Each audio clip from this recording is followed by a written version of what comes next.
How to get back your deleted drafts on Instagram. Hello everyone.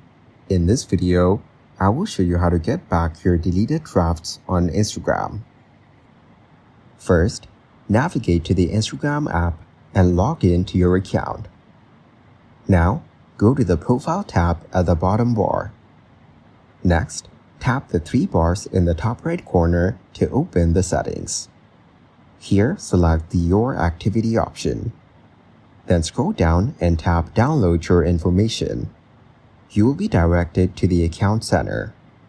After that, tap the Download or Transfer Information option. Select the accounts from which you want to get information. Tap Next and select how much information you want.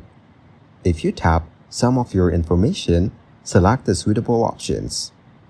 Once selected, tap the Next button. Then choose what you want to do with your information. You can select Download to device. Finally, hit the Create Files button and your information will be ready to download. In this way, you can recover your deleted drafts on Instagram.